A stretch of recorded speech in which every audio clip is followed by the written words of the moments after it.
After my heart transplant, I began humming a song my cold, spiteful husband recognized.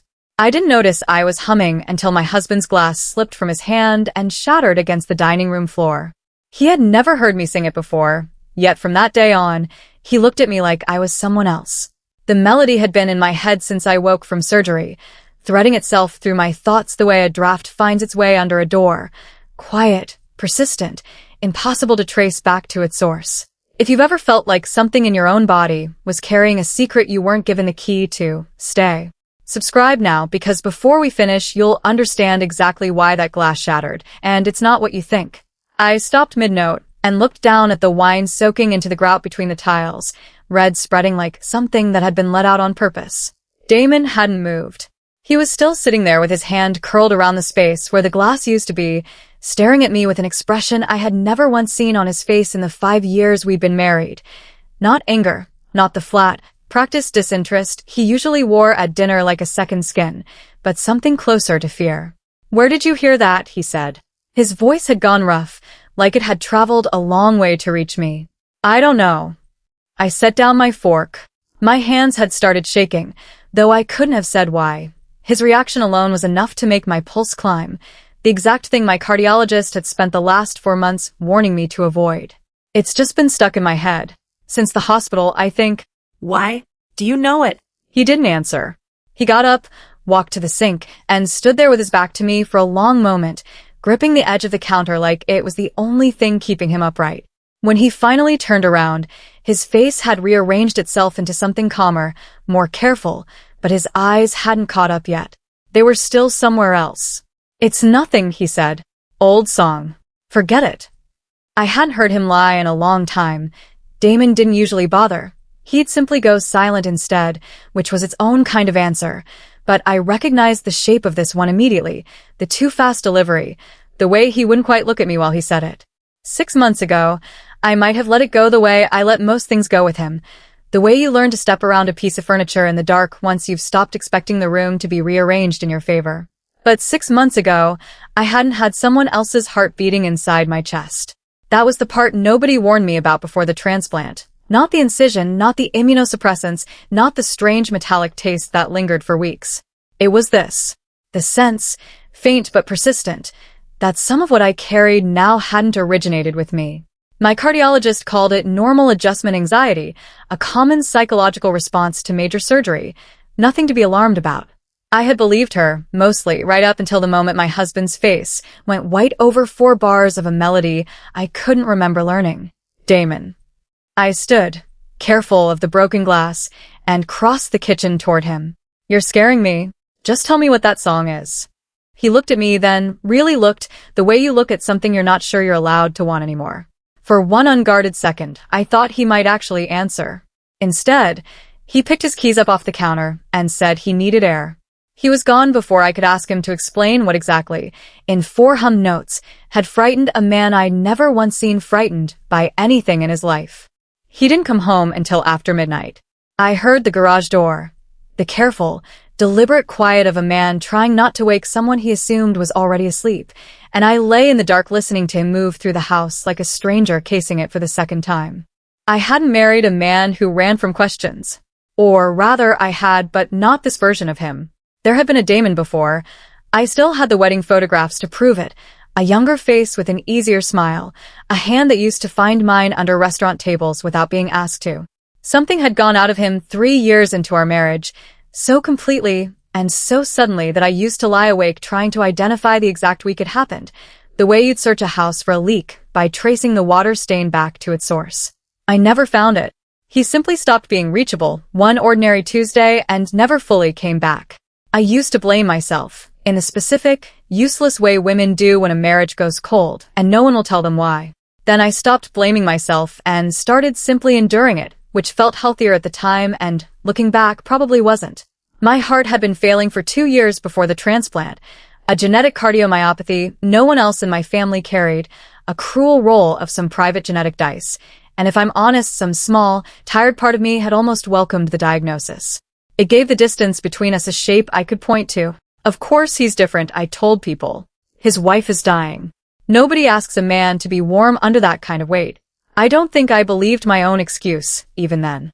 The surgery happened on a Thursday in March, 11 hours after a helicopter I never saw brought a heart I would spend the rest of my life not asking too many questions about. Transplant protocol keeps the donor anonymous, a kindness for both families, they tell you, a wall built to protect grief on one side and guilt on the other. I signed the forms without reading them closely. I was 34 years old and dying slowly enough to have grown almost used to the idea, and when they told me a heart had become available, I would have signed anything. I woke up in recovery with a chest full of staples and a stranger's rhythm keeping me alive, and for the first 3 days, I didn't feel anything unusual at all. It was on the 4th day, half drugged and drifting, that I first became aware of the humming, not mine at first. Someone else's, low and constant, threading through the fog of the recovery ward like a lullaby meant for a child much younger than the woman it was reaching. I asked my nurse once, groggy, if she'd been the one singing. She'd laughed and said I must have been dreaming. Nobody sang on that floor. It was against the noise ordinance for the unit. I hadn't thought about that moment again until tonight, watching Damon's glass shatter against the tile. Now I lay in the dark, replaying his face, not annoyed, not even suspicious, but afraid, the specific fear of a man who has just heard a door open that he was certain he'd locked. I got up, quiet as he'd been, and went looking for him.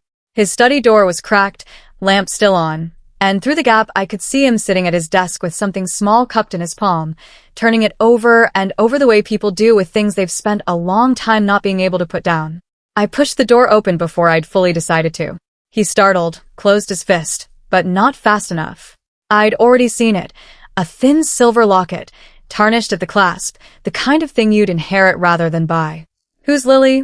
I asked, because the name was engraved on the back of it, small and looping, and because some instinct older than curiosity told me it mattered more than anything else in that room. Damon's face did something I had never seen it do in 5 years of marriage. It broke. "Nobody," he said, too fast, closing his hand tighter around the locket like it might escape. "It's not important. You're holding it like it's the only thing keeping the house standing," I said. "That's not what nobody looks like, Damon." He set it down on the desk, finally, and rubbed both hands over his face. When he looked up, the fear from the dining room had settled into something quieter and more exhausted, a man deciding how much truth a night could survive. "Lily was my sister," he said. "She died 3 years ago. I don't talk about her. I need you to let that be enough for tonight." 3 years ago. The number landed in my chest with a specific, physical weight, because 3 years ago was exactly when the Damon I'd married had started disappearing in increments, one ordinary Tuesday at a time. I didn't say that out loud. I filed it away instead, the way I was learning to file away most things he wasn't ready to hand me directly. "Was that her song?" I asked instead. "The one I was humming?" Something moved behind his eyes, quick and involuntary, gone before I could name it. "I told you, it's an old song. It doesn't mean anything." "You broke a glass, Damon. People don't break glasses over things that don't mean anything." He didn't answer that. He picked the locket back up, slid it into the top drawer of his desk, and locked it. An ordinary brass key, kept, I noticed, on the same ring as his car keys, close enough to reach for without thinking. Then he told me he was tired and he loved me, and could we please finish this conversation another time, and I let him say it because I didn't yet have the evidence to push harder, only the shape of a silence I was starting to recognize as a wall built around something specific rather than a general unwillingness to talk. I didn't sleep.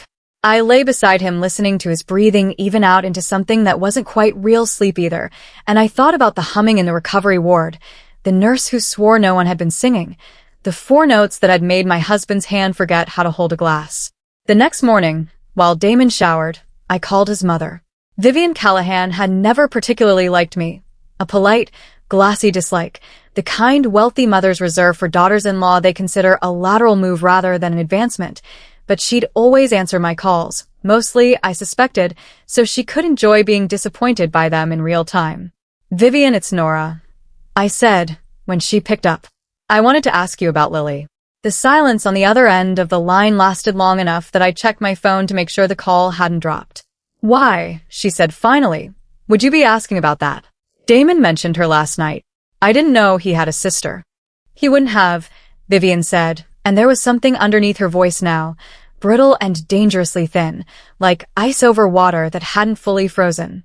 It's not a conversation this family has, Nora. I'd advise you to leave it exactly where he left it. I just want to understand. You want to understand. Her laugh came out short and humorless. You have no idea what you're asking to understand.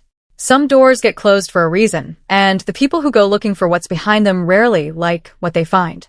Leave my son's sister buried, Nora. She's earned that much, at least. She hung up before I could ask what, exactly, Lily needed to be protected from. The grief of a family that couldn't bear to speak her name, or something else entirely, something Vivian's voice had made sound less like mourning and more like fear. I stood in the kitchen holding a dead phone line, and for the first time since I'd woken up from surgery with a stranger's heart keeping time in my chest, I understood that the melody in my head wasn't the only mystery in this house. I found the recovery ward nurse 3 days later, mostly by refusing to accept the hospital's first answer, which was that staff records were confidential and inquiries needed to go through the patient liaison office. I went through the patient liaison office. It took 9 days and got me nowhere. So I did what I should have done from the start and simply waited in the cafeteria of Mercy General at 7 in the morning, the exact shift change I remembered from my own recovery, until I recognized a face. Her name was Grace Whitfield, and she looked older out of scrubs, tired in the specific way people get tired when their job asks them to be gentle with strangers 8 hours a day and leaves nothing left over for themselves. She didn't remember me at first.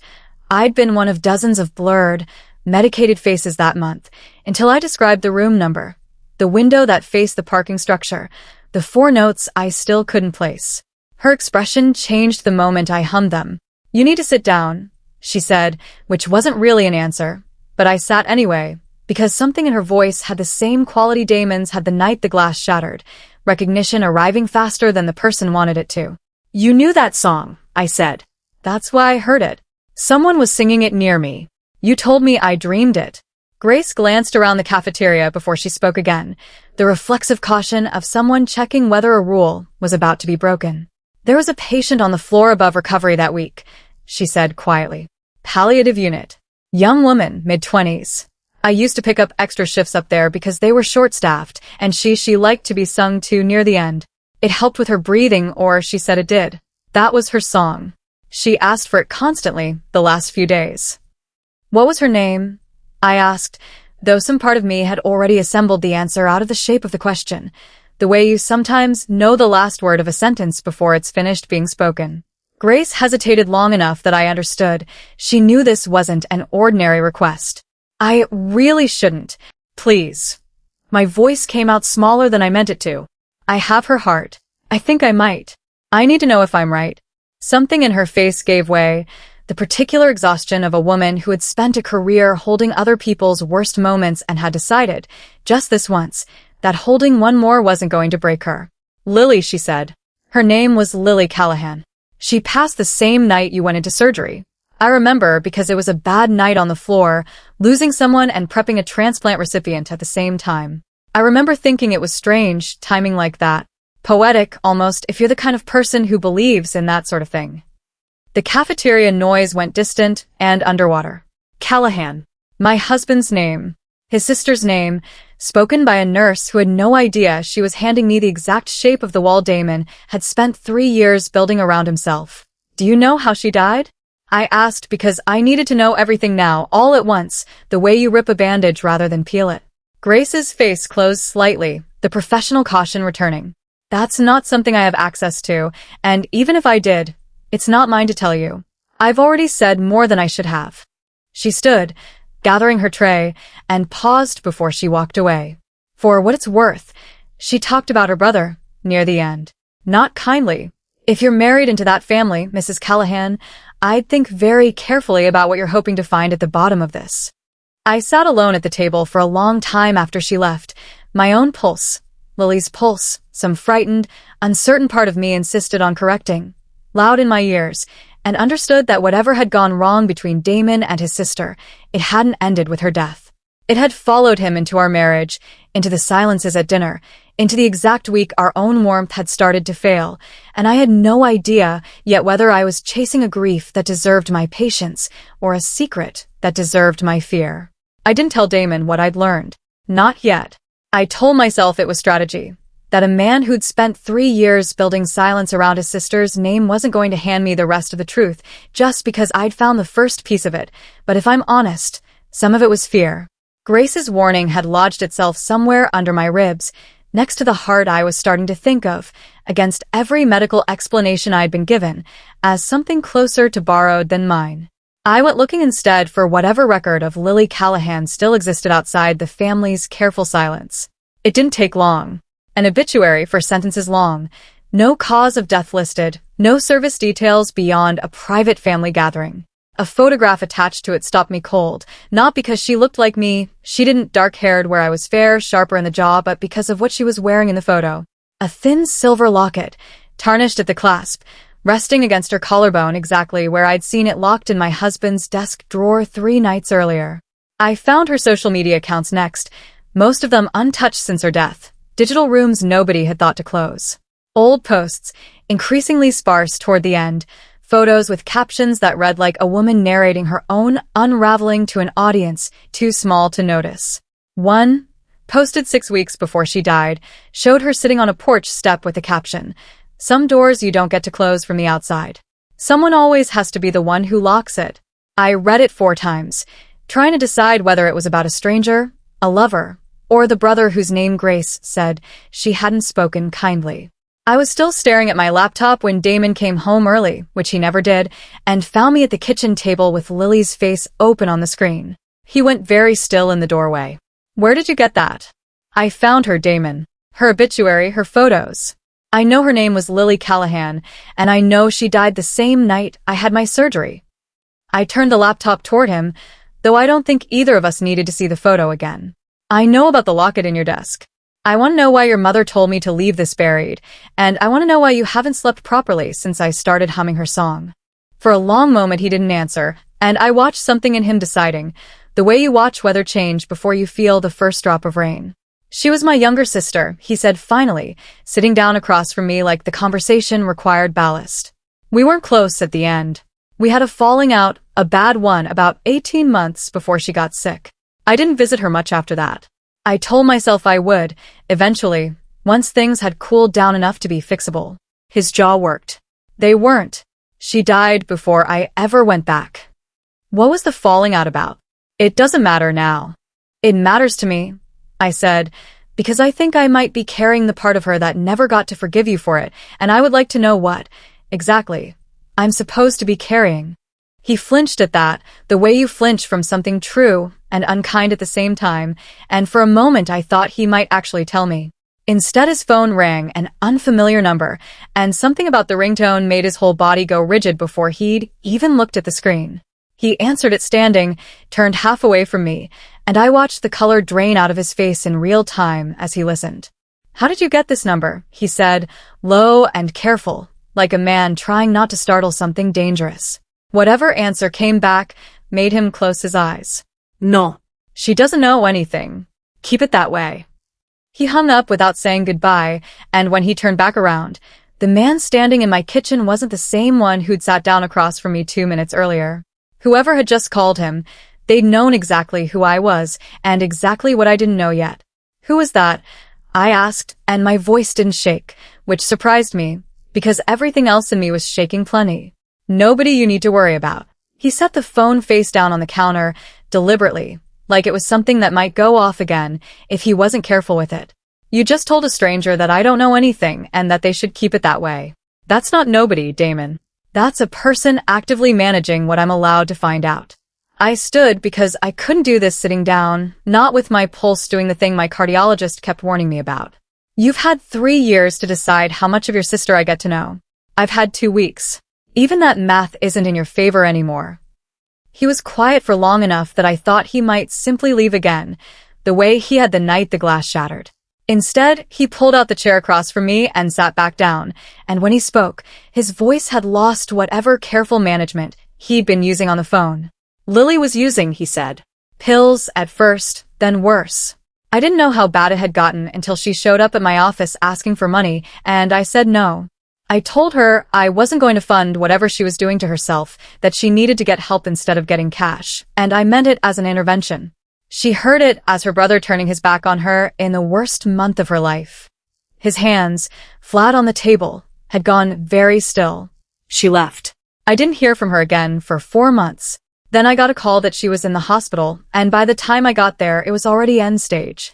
Her heart had taken the damage nobody tells you addiction does, not just the obvious parts.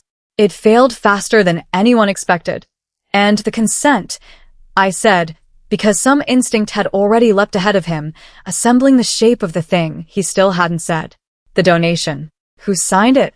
His eyes came up to meet mine, and in them was the exact fear I'd seen the night the glass broke, except now I understood what it had been protecting.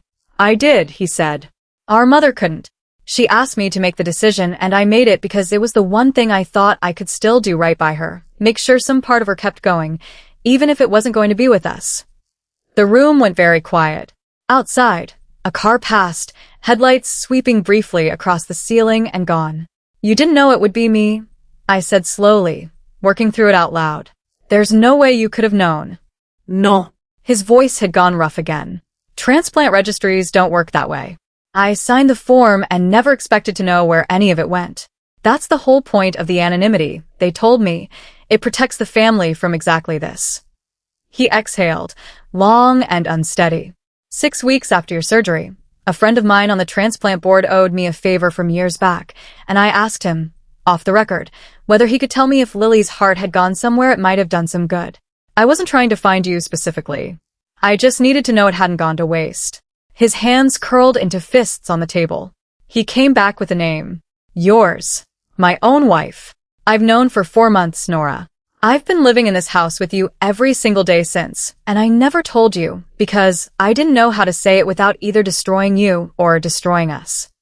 I sat there with that admission settling into me the way cold water settles into a cut you didn't know was still open, and understood, with a clarity that felt almost violent, that the man across from me hadn't been protecting me from a stranger's grief. He'd been protecting himself from the exact conversation we were now finally having. For months, I repeated. You've known for 4 months, and every time you looked at me like I was someone else. I wasn't looking at you like you were someone else, he said quietly. I was looking at you like you were carrying her. Both of you at once in the same room, and I didn't know which one of you I was allowed to grieve and which one I was allowed to love. I didn't sleep in our bed that night. I sat in the guest room with the lights off, turning his confession over and over, trying to decide whether 4 months of silence was a betrayal or a mercy he'd been too broken to explain properly. Both felt true at once, which was its own kind of exhausting. It was almost 2 a.m. when I heard the front door, quiet the way it had been the night of the shattered glass, and then a second set of footsteps behind it that weren't Damon's. I came out into the hallway to find Vivian Callahan standing in my living room in a coat thrown hastily over pajamas, her composure, the same brittle, glassy composure I'd heard on the phone weeks earlier, completely gone. He called me, she said, before I could ask why she was there at that hour. Told me you know about the consent form. Her eyes moved over my face with an intensity I'd never once been on the receiving end of in 5 years of careful mutual dislike. I need to see you. Properly. In the light.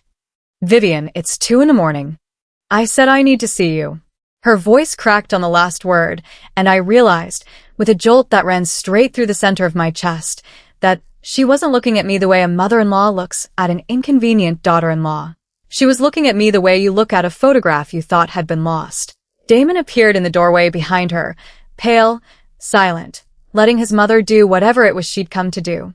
She used to walk like that, Vivian said quietly, to no one in particular, watching me cross the room. The way you just moved, shifting your weight before you turned. Lily did that.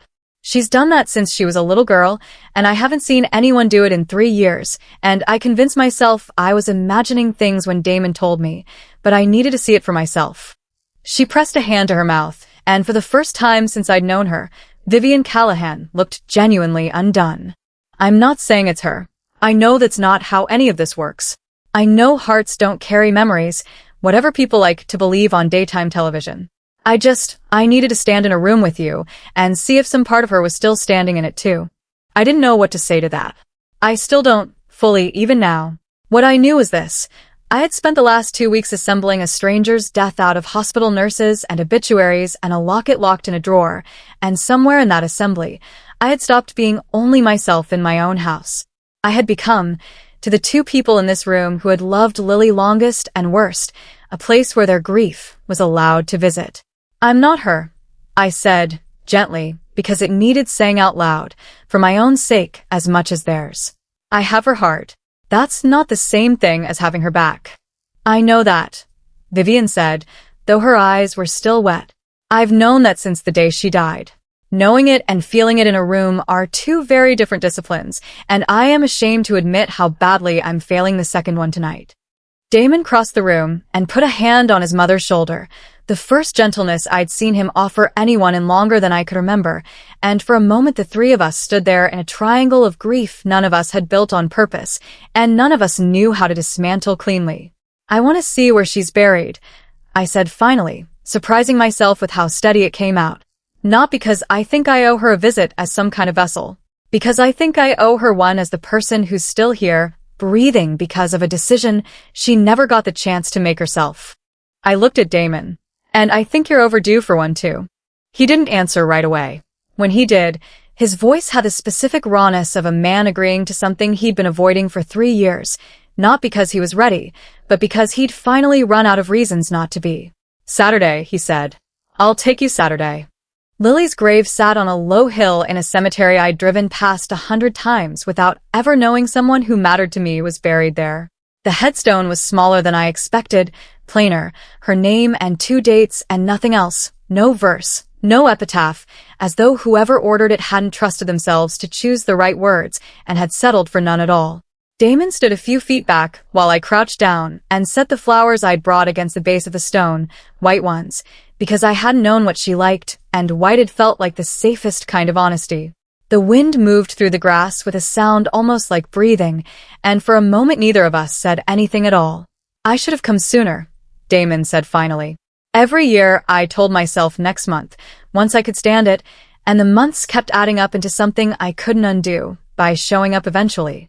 He crouched down beside me, his hand hovering near the edge of the stone without quite touching it.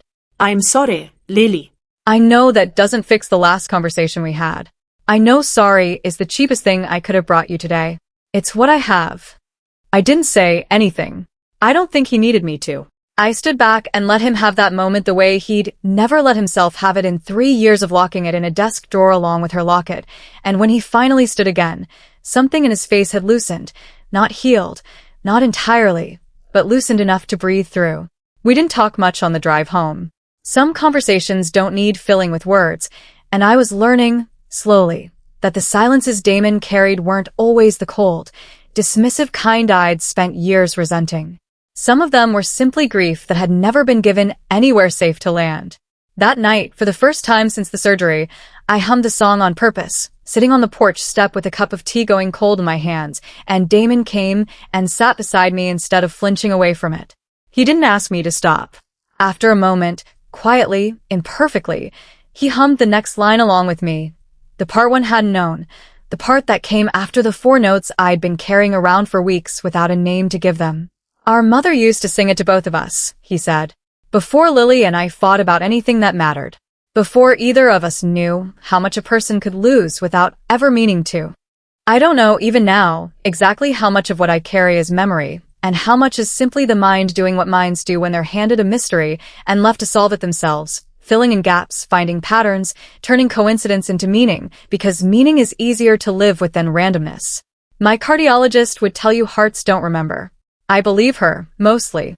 But I also know that somewhere in a recovery ward on the worst night of 2 women's lives, a nurse hummed a lullaby to a dying patient upstairs, and that same lullaby found its way into my sleeping mind 2 floors below, and that when it came out of me weeks later, it cracked open a silence that had been quietly destroying my marriage for 3 years. Maybe that's all it ever was. A song. A coincidence. A husband finally cornered into a truth he should have told me months earlier. It doesn't feel small, whatever it technically is. Vivian calls more often now, and some of the calls are even easy. Damon visits Lily's grave on his own, once a month, and doesn't tell me about it until afterward, which I've come to understand is its own kind of progress rather than a new wall. We are not fixed. I don't think 3 years of cold silence unravels itself in a handful of honest weeks, and I've stopped expecting it to. But some evenings, when the house is quiet and I catch myself humming that same four-note thread without noticing I've started, Damon looks up from whatever he's doing and hums the rest of it back to me, and for a moment, in that small, unremarkable exchange, it feels less like a haunting and more like something closer to being known. Do you think Damon deserved forgiveness after 4 months of silence? Or should Nora have walked away? Comment he earned IT, or too little too late. And Vivian, was her decades of silence about Lily's protection, or her own guilt she was never brave enough to name? Comment protecting him, or hiding herself. Your votes decide how deep the next family secret gets buried, and how hard it fights to come back out. If this story stayed with you, like the video, subscribe for the next one and turn on notifications so you don't miss what she finds next.